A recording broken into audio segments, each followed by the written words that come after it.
Welcome to the Theory Craft for the portraits of Sam Volzter. To the dependent will of evil he never speaks, to the secrets of darkness he often tells. Of them being last in a long line of severed reminiscence, collected in the thought of an unrecognizable will. Opening line of the story. This line perfectly describes Sam Volzter to the letter, the man himself seemingly possessed by the will of exploration. Adapt in its description, perhaps this is exactly the case, but before the art that would make him infamous, what kind of man was Sam Volzter?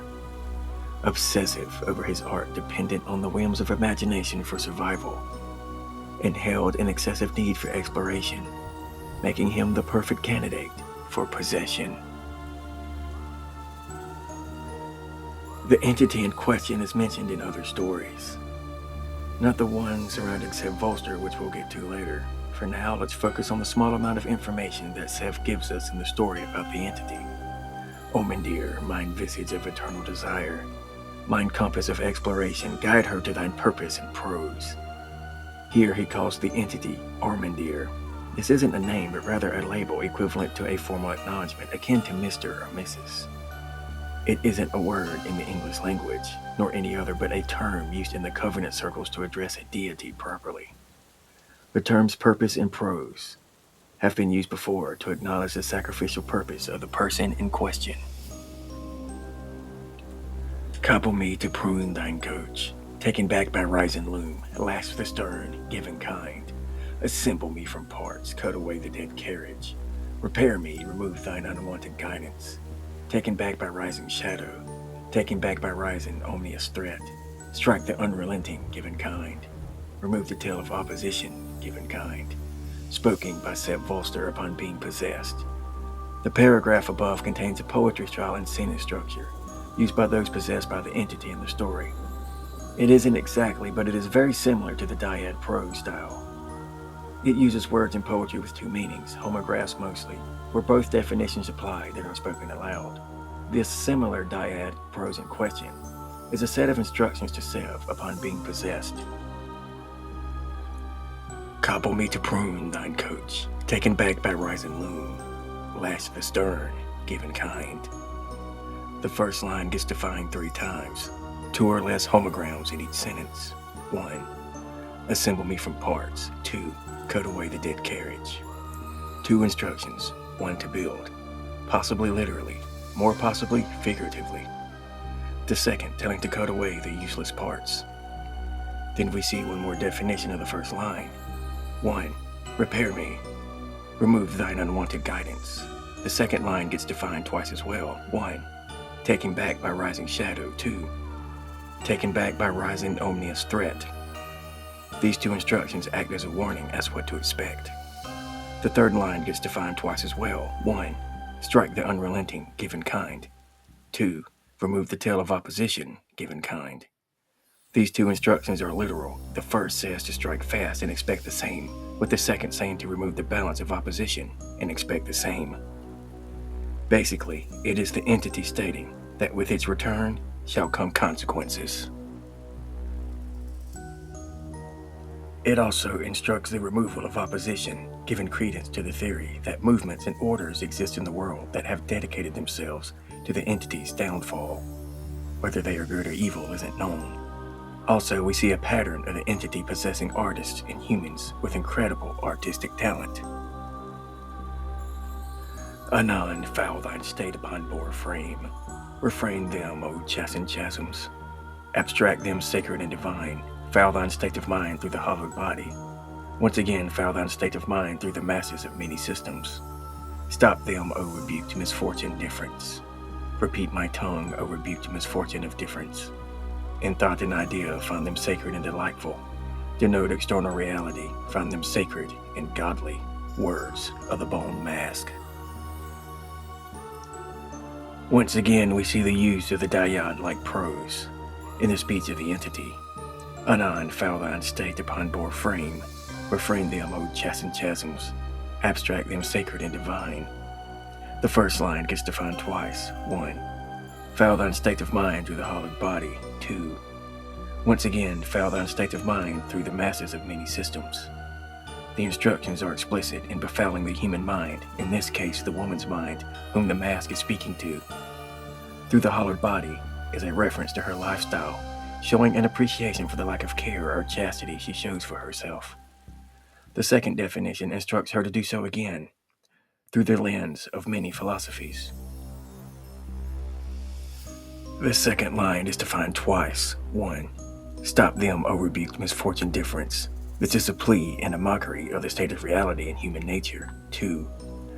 Repeat my tongue, O rebuked misfortune of difference.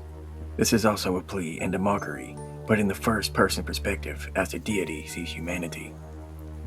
The third line is repeated twice. 1. In thought and idea, find them sacred and delightful. This is an instruction to adhere to exploration. 2. Denote external reality, find them sacred and godly. This is an instruction to deny the given world through desire and see it as worshipable. This directly correlates with Volzter's manipulation of women. He does so by pointing out that their inner woman, the inner feminine desire, is restrained. Though he deceives them as to the reason why, he usually makes the argument it's the people in their lives making no discernation between genders, but opting to show the women they must live a persona, usually one they hate to exist within society's limitations, as we all do. Though he sees this as a relevant evil, one that must be defeated by the women releasing their chains within his studio. Upon possession, this multiplied significantly. Enkindle them, to them war in the minds of vistage by the darkened crucible, present thine feminine wound. Celibate them in chambered grail, convert thine feminine flesh. Dismount desires, transpose the soul, give feminine wane. In them we shall reign, in masculine, give thine blood. 1. Give her in this time the feminine winds of the past. 2. Give her in this place the feminine scars of the past. 1. Abstain from sex with them, in chambered pursuits eagerly wanted. 2. Abstain from marriage with them in earnest pursuits. 1. Change in form thine feminine flesh, descend from thine desires. 2. Change in faith thine feminine flesh, remove thine desires. 1. Transfer the soul, give feminine visible illuminance of thine moon. 2. Interchange thine soul, give feminine weakened vigor. Words of the possessed, said Volzter. Again, we see the dyad prose. The first line gets defined twice. 1. Give her in this time the feminine winds of the past. 2. Give her in this place the feminine scars of the past. The first definition explains Sev's manipulation. Also, it is an instruction to remember the last of the sacrificed. The second definition is an instruction and a part of Sev's psyche, pre-possession. It explains his reasoning for making the women bear all, not just in flesh. The second line gets defined twice. 1. Abstain from sex with them in chambered pursuits eagerly wanted. 2. Abstain from marriage with them in earnest pursuits. The first definition is an instruction to Sev to never defile the sacrificial ones with his lust. The second is an instruction to never defile the sacrificial ones with his love. The third line gets defined twice. 1. Change in form thine feminine flesh, descend from thine desires. 2. Change in face thine feminine flesh, remove thy desires. The first definition is an instruction to Sev to transform the sacrificial ones with his vestal hearts, defined later, and move away from his own desires to free them. The second definition is an instruction to leave his expectations behind and remove any resemblance of mercy amid his desire to free the sacrificial ones, telling us he may not be a willing servant. The fourth line gets defined twice. 1. Transfer the soul, give feminine visible illuminance of thine moon. 2. Interchange thine soul, give feminine weakened vigor. The first definition is an instruction to use his vestal hearts, defined later, to take the souls of the sacrificial ones, figuratively or literal. This isn't clear, and to do so in the presence of a clear moon, possibly linking the entities to a moon cult. The last is an instruction to remove his own soul, figuratively, it seems, in context, in order to serve the entities better. This can also be applied to the women the entities sometimes speak of.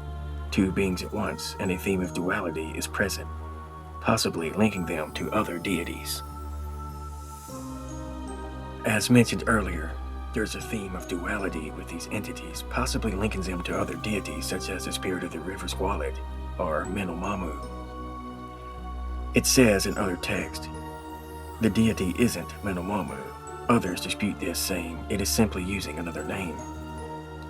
We only have part 1 of the Advent Bestiary written by Al Akmand Gamara. The rest is rumored to be buried within the mountains of Alakal. Here, it is also rumored that a cult worshipping the entity of this theory craft is known to exist. Now we must get to Seb Volzter's most abhorrent invention.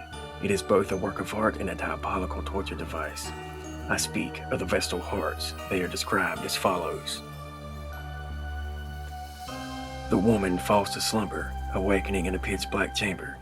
Able to breathe but unable to see, she feels a pressure upon her and a painful warmth within. Ormandir, mine visage of eternal desire, mine compass of exploration, guide her to thine prose and purpose, screams Sev, now maniacal in his speech, completely lost in delirious pleasure. The woman screams inside the void, hearing her own screams under her. If she could have seen the chamber, she would have seen 2 large silver ovals, close together with a golden twine around the sides and a white glow emanating from beneath. With a twisted step, Sev takes her painting into a burned gallery, placing it upon the wall, revealing hundreds of others, each with a similar silver chamber beneath them. They rest, they do, in my greatest creation, to be explored without limits. In each they lay, within my greatest creation, the Vestal Hearts. The device exists to either figuratively or literally take the souls of the sacrificial ones. It eludes the woman hearing her own screams. Beneath her, this could be an outer body experience or a function of the chamber relating to sound waves. The white glow beneath is both literal and allegorical, representing the process of crossing over, and functions as a way to blind the person within. The name, the Vestal Hearts, the Virgin Hearts, isn't a reference to sexual virginity, but rather a virginity of the mind and soul, an unenlightened individual. It is also a symbol of the purity of the sacrificial ones. Next, we must address something called the Vestal Nine, the Chosen Imbued, a collection of 9 unique women that summon the deity of this theory craft. This is due to the theological assessment of 9 personality types, most valued in the sacrificial arts. These are seen as more artful than religious, though one must be careful of the 2 combining. Everything is considered from body type to hair color. Of course, this now ushers in a discussion of the sacrificial arts themselves. There is no formal name given to this because it is seen as more of a field of study. It analyzes the nature of sacrification and why certain individuals are chosen. It argues that no sacrifice is chosen randomly, that even in occurrences where they are chosen at random, there is an underlying power at play determining the sacrifice. Even going as far as to theorize that even the person's mental state is known to a certain degree, even if the person sacrificing doesn't know it. It also states that belief that both parties, the sacrificial and the practitioner, are both moved by forces greater than themselves. This must be remembered when studying these theories. Next, we must address the fate of Seb Volzter. Many believe his fate to be revealed in the short story The Artisan, due to the extraordinary likeness of the unnamed character to that of Seb Volzter. Others dispute this as nothing more than a mere coincidence and say the inconsistency of Seb's service to the entities in question eliminate any possible scenario. But the other side argues that this takes place after Seb's completion of the Vestal Nine. If this theory is to be believed, we must examine the first line of the story. I henceforth and forevermore no longer admit to knowing the inner self. This could be a recognition by Seb of his possession. It also tells us of his deteriorating mental state. Deep within stirs an evil foreign thing, which I cannot describe, an insufferable burning fire waiting to burn the ash. Oh, the forest I hold dear seems to confirm this. Take with thee the paint of despair and make a canvas of thine true self, is whispered to the character, just as in the portraits of Seb Volzter. Instructions are given and also confirms this as an Armodius deity, due to the worship of despair. Part 1 of a theory craft written by an unknown scholar in the depths of the Advent libraries.